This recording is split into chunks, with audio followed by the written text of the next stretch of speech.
Alright, what's going on everybody? Today I'll be doing another breakdown slash tutorial. Got a lot of support on the last one, so here's part 2, and let's get right into it.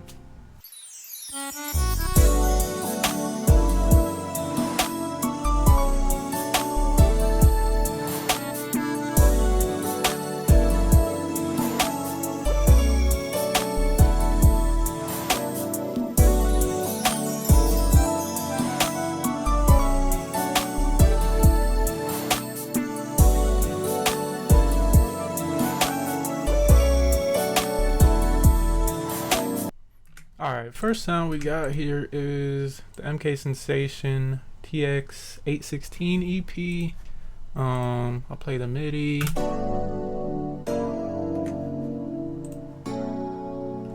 Real simple, real smooth.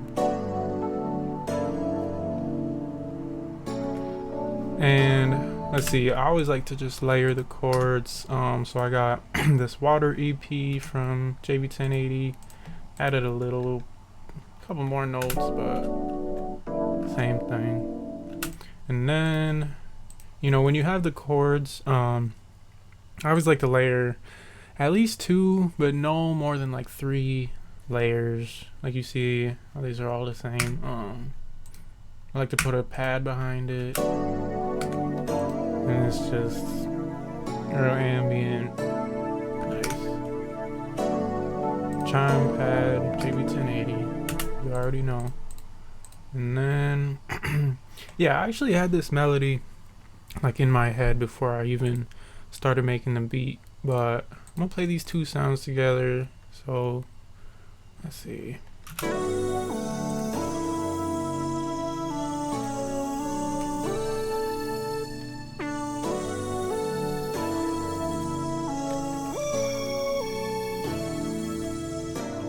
Nice little melody I had. This pad, or this Vox I should say, is sorry, I'm so phlegmy. Triton Extreme Full Vox pad. Nice little sound. And then layer that with the dry bass lead SRX dance track. Probably one of my favorite leads.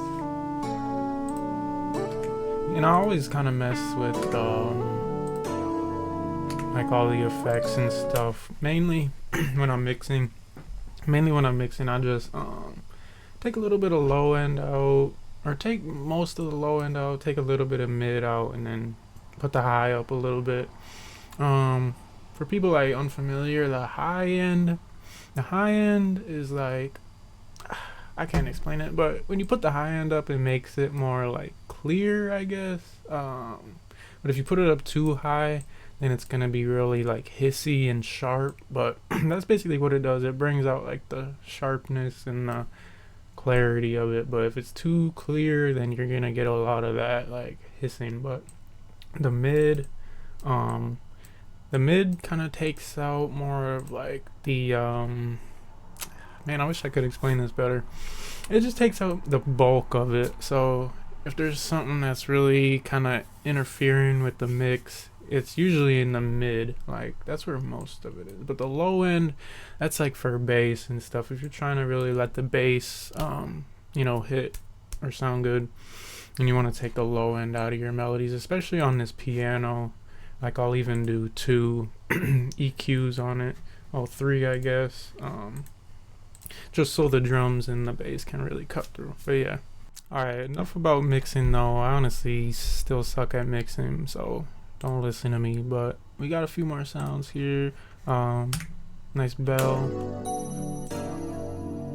Pretty bell.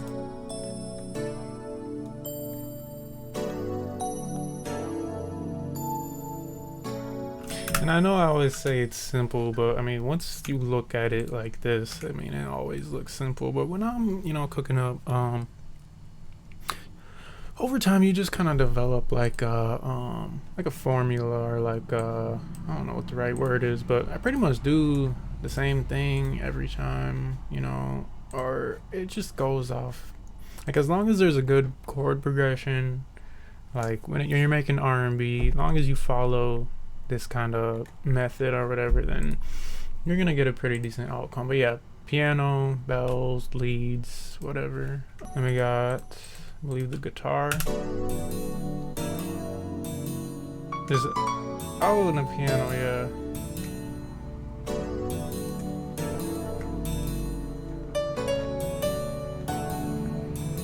This is like an R. Kelly guitar.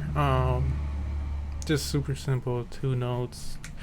Honestly, just adds more like rhythm than anything. But yeah, I forgot this piano. Maybe 1080. Yo, okay.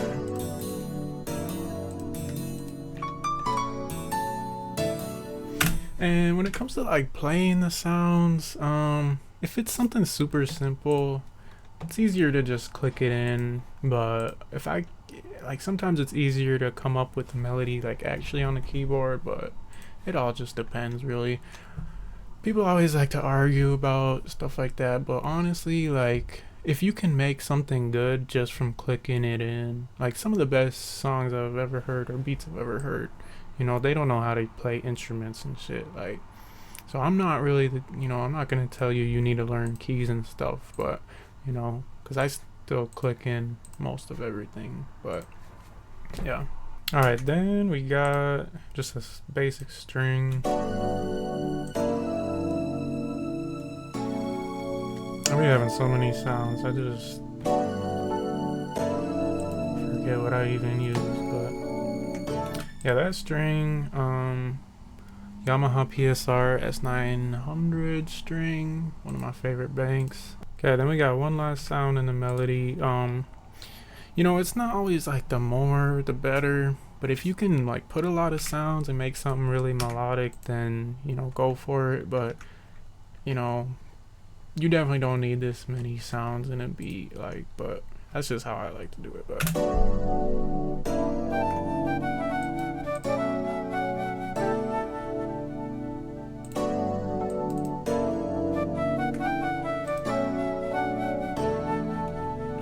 there's a nice little flute, and then all together.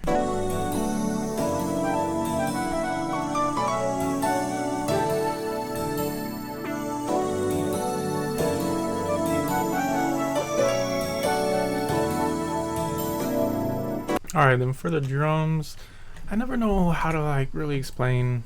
Well, I would just say, you know, to get drums like this or to learn how to make drums like this, just listen to more music. I mean, it doesn't need to be, you know.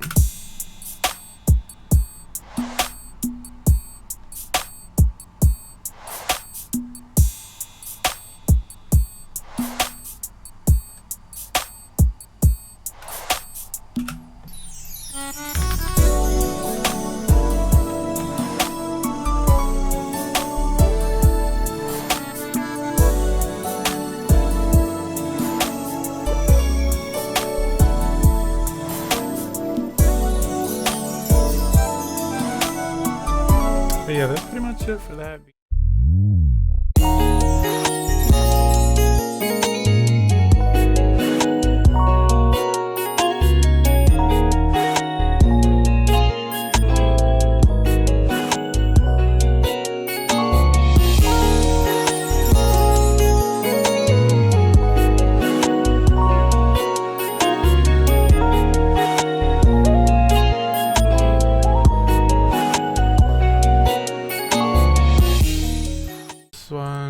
Man, my plugins haven't been working, but anytime I even use that guitar, I usually put it in a waveform because some reason it just acts weird as MIDI. But this is the MIDI.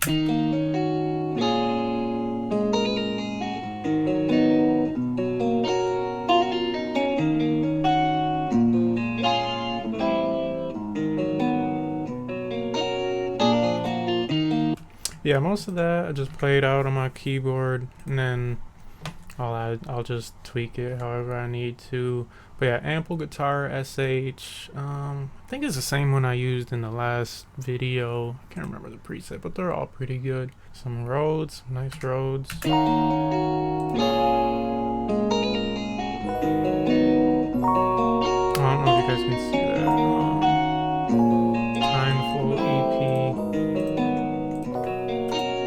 Literally literally just layered the chords over it, as I was talking about. Like, you know, you just want to have a nice layer going on, I guess. Strings.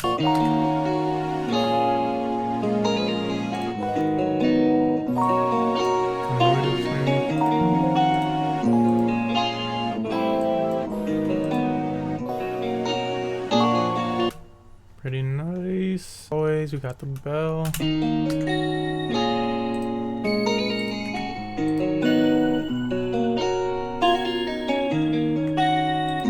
This is Bottle Bell Triton Extreme. The lead that comes in.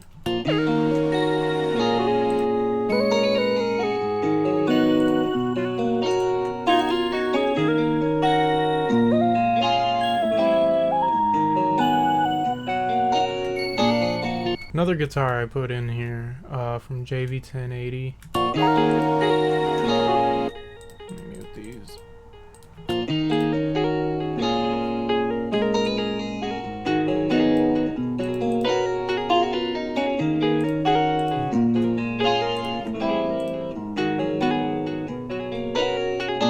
There we got.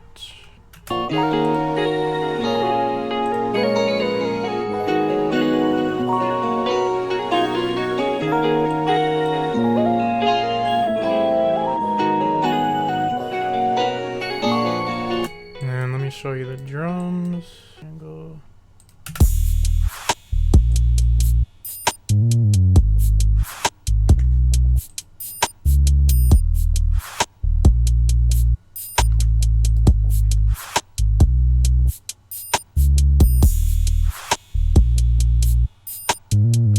Pretty simple.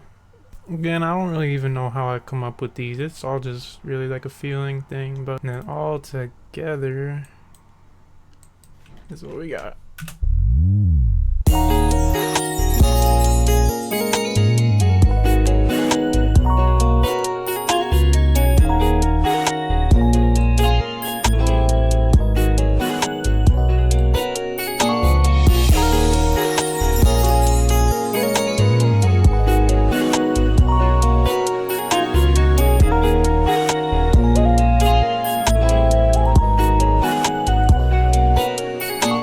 But yeah, if you made it this far, thanks again for watching.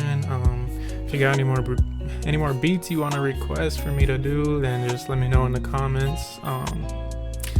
Let me know if there's anything I missed too. I know I'm still kind of new at these videos, but I hope this helps you guys. Jeez, I hope this helps you guys. And yeah, thanks for watching.